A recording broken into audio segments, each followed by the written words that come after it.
कोई इंसान सच में मौत को मात दे सकता है? बहुत से ऐसे प्रमाण हैं, लेकिन हम उनको थोड़ा सा अवॉइड ही कर लेते हैं कि ऐसा तो वैसे भी हो गया होगा। अहमदाबाद में जलते विमान की लपटों में जब एक इंसान बचा, इसे आप ईश्वर का चमत्कार कहें या फिर यमराज की मेहरबानी? और उसका दृढ़ पक्का विश्वास हो गया कि सचमुच भगवान जो चाहे सो करते हैं। एक शख्स आग की गिरफ्त से खुद चलकर बाहर आ गया। परमात्मा की शरण में आएंगे, ये घटनाएं बचेंगी हमारी।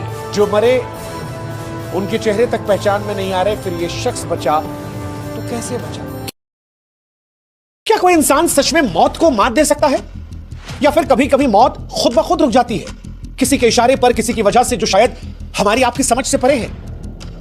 क्योंकि अहमदाबाद में जलते विमान की लपटों में जब एक इंसान बचा तो सारी दुनिया के मन में यह सवाल आया कि इसे आप ईश्वर का चमत्कार कहें या फिर यमराज की मेहरबानी?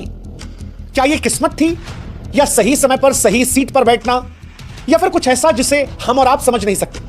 वैसे सच यही है कि जो कुछ हुआ है वो हम और आप नहीं समझ सकते, हमारी समझ से दूर है, यकीन से भारी है।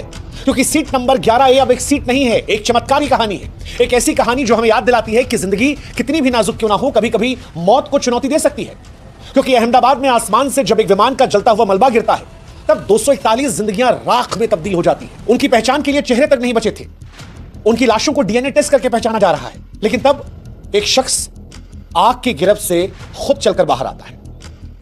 उस शख्स से कपड़े झुलसे हुए होते हैं, सांसें धुएं में उलझी हुई होती हैं, शरीर में खरोच होती है, पर वो जिंदा रहता है। उस फ्लाइट से जहां पर 241 लोग जलकर स्वाहा हो गए, राख हो गए, जिनके शव भी उठाए गए तो वो इस कदर भयावह थे कि जिनको देखकर रूह कांप जाए। लेकिन तब वो शख्स पैदल चलकर निकलता है। सीट 11A, एक आम सी खिड़की के पास की जगह, और ऐसा लगता है कि मानो किसी अदृश्य ताकत ने उसे बचा लिया। इसे किस्मत का इनाम कहें, नियति की शरारत कहें, पर सच यही है कि जो कुछ हुआ है वो हमारी आपकी समझ से परे। जो मरे उनके चेहरे तक पहचान में नहीं आ रहे, फिर ये शख्स बचा तो कैसे बचा? क्या मौत का बुलावा कोई टाल सकता है? क्या लिखी हुई तकदीर कोई मिटा सकता है? क्या यह संयोग था कि वो उस वक्त वहां था? क्या ऐसा हो सकता है कि मौत ने पुकारा और किसी ने फुसफुसाकर उससे कहा कि मानो अभी नहीं, अभी तुम्हें और जीना है? क्योंकि 241 जिंदगियों में जिंदगी ने सिर्फ एक शख्स को चुना, और यही सवाल होता है कि क्यों चुना? 11A सीट पर बैठा शख्स कैसे बच गया? ये पहेली है, और इस पहेली को इस वीडियो में हम समझने की कोशिश करेंगे। ये एक जलता हुआ अध्याय है जो राख में दबे इकलौते फूल की खुशबू की तरह जिंदा है। ये कहानी उस रहस्य की है जो किसी ब्लैक बॉक्स में नहीं, बल्कि बची हुई उस सांस में छिपी है जो मौत के मुंह से बाहर आ गया। इससे पहले कि हम इस बात की जानकारी आपको दें कि यह शख्स कैसे बचा, हम उस शख्स के बारे में आपको बताते हैं। अहमदाबाद में 12 जून 2025 को दिल दहला देने वाली घटना होती है। लंदन के लिए उड़ान भर रहे एयर इंडिया का बोइंग 787 अहमदाबाद के सरदार वल्लभ भाई पटेल अंतर्राष्ट्रीय हवाई अड्डे से टेक ऑफ करता है और थोड़ी ही देर में मेघानी नगर के एक रिहायशी इलाके में क्रैश हो जाता है। 242 लोग सवार होते हैं, 230 यात्री और 12 क्रू मेंबर। आग का गोला बन चुका विमान मलबे में तब्दील हो गया। शुरुआती खबरों में लगभग सभी यात्रियों की मौत की पुष्टि हुई थी, लेकिन इस भयावह त्रासदी के बीच में चमत्कार हो जाता है। सीट नंबर 11A पर बैठा एक शख्स, विश्वास कुमार रमेश, मौत के मुंह से जिंदा निकल आता है। विश्वास कुमार रमेश कौन है? ये 39 साल इनकी उम्र बताई जा रही है। ब्रिटिश भारतीय नागरिक जो पिछले 20 सालों से लंदन में अपनी पत्नी और बच्चे के साथ रहते थे। वो भारत में अपने परिवार से मिलने आए थे, खासतौर पर दीव में अपने भाई अजय कुमार रमेश के साथ। उनके भाई साहब अजय, वो भी उसी फ्लाइट में बैठे थे। दूसरी पंक्ति में विश्वास की सीट का नंबर 11A था। आपातकाल खिड़की जो होती है ठीक उनके बगल में, एक ऐसी जगह जो उनकी जिंदगी का टिकट बन गई।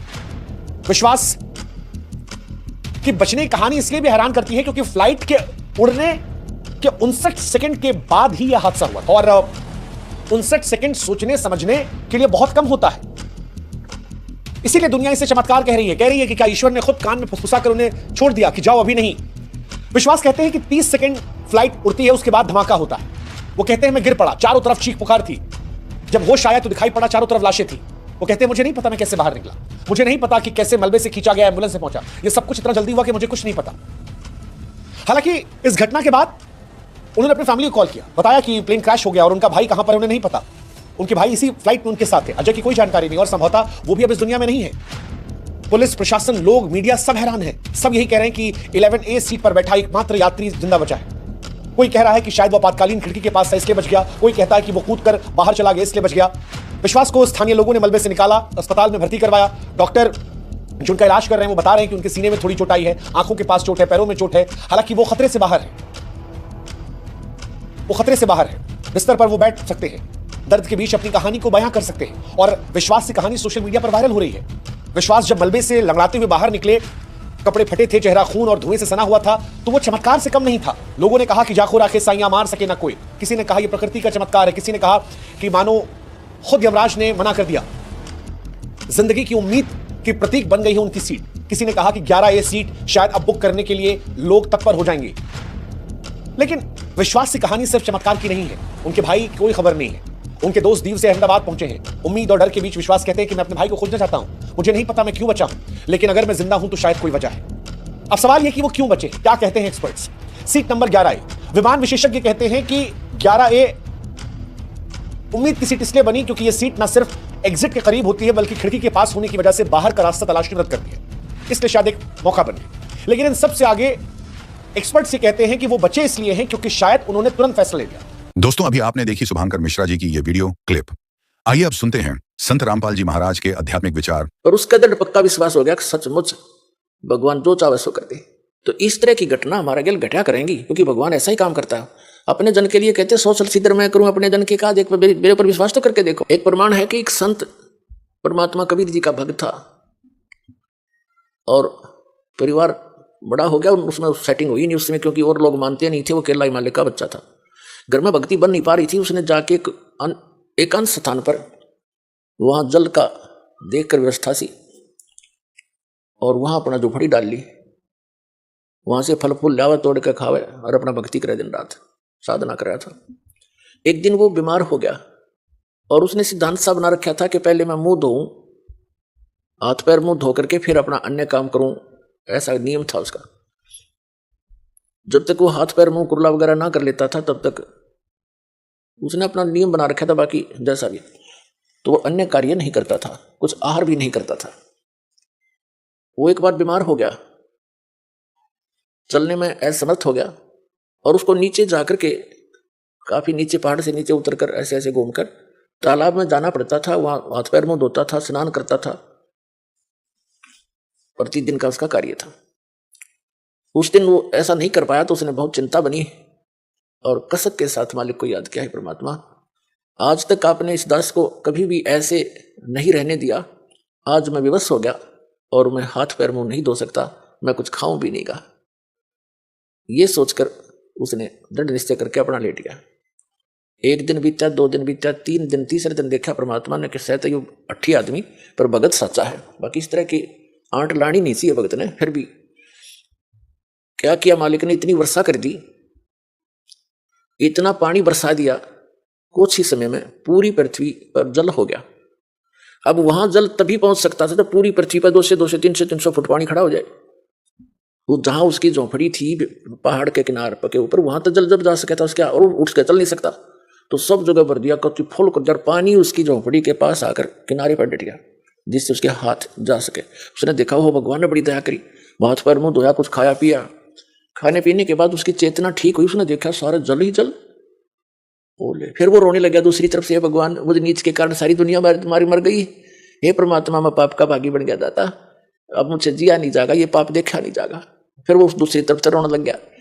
2 सेकंड के बाद परमात्मा ने क्या कर दिया, एज इट इज, जो जहां भी काम कर रहा था, जैसे परिवार था, न्यू का न्यू, और पानी के आसपास की तो निशान भी नहीं, और वो छक्या बैठा, किसी को आभास भी नहीं होने दिया और उसका पेट भर दिया। तब आकाशवाणी करी के भक्त, दारी मेरे संत की वो से मिले ना अंश, और भला बुरा बात नहीं। ये बकवाद इस तरह की 8 अडांस लावा नहीं, सोई हमारा वंश। अब उसके माध्यम से अन्य को भी शिक्षा दी परमात्मा ने कि ठीक है, जो मेरा भक्त धारणा कर लेगा उसके लिए मैं कुछ भी कर सकता हूं, पर थोड़ा बहुत सोच समझ कर डिसीजन लेना चाहिए तुम्हें। तो क्या बताते हैं आदरणीय गरीबदास साहिब जी अपने कबीर परमात्मा के विषय में बताते हैं कि मौला थल से जल करे और जल से थल कर देत, और साहिब तेरी साहिबी अब श्याम कहूं सवेत। क्या बताते हैं कि वो मौला कबीर परमात्मा पूरी पृथ्वी पर 1 सेकंड में जल भर दे और दूसरी सेकंड में वैसा ही कर दे, उसी तरह जैसे जो जहां बैठा था एज इट इज, पूरा स्वस्थ परिवार सारा काम नो कर सकता है। वो परमात्मा इतना समर्थ है। फिर कहते हैं कि हे साहिब तेरी साहिबी, हे परमात्मा आपकी लीला को अब श्याम कहूं सवेत। श्याम तेनो का अगर काला काला धन यानी काला आदमी है यो भाई निकम्मा, और सवेत ने कहा साफ आत्मा का आदमी है। अब कहते हैं तुझे मैं बुरा कहूं कि अच्छा कहूं। कहते हैं मौला थल से जल करे और जल से फिर थल कर देत, फिर उसा कर दिया उसने सब कुछ मिटा दिया और फिर जो का त्यों बना दिया। नो कहे साहिब तेरी साहिबी ये परमात्मा तेरी लीला ने इब काली कहूं सफेद तेना बुरा बताऊं का अच्छा। यानी ये परमात्मा वो समर्थ है कि तू गलत कर ही नहीं सकता। अगर तेरे पे कोई निश्चय करके रहता है तो 100 आपत्तियां आती दिखेंगी, ऐसे फेंक देगा ठाके कि तो खोज ही नहीं मिलेगी।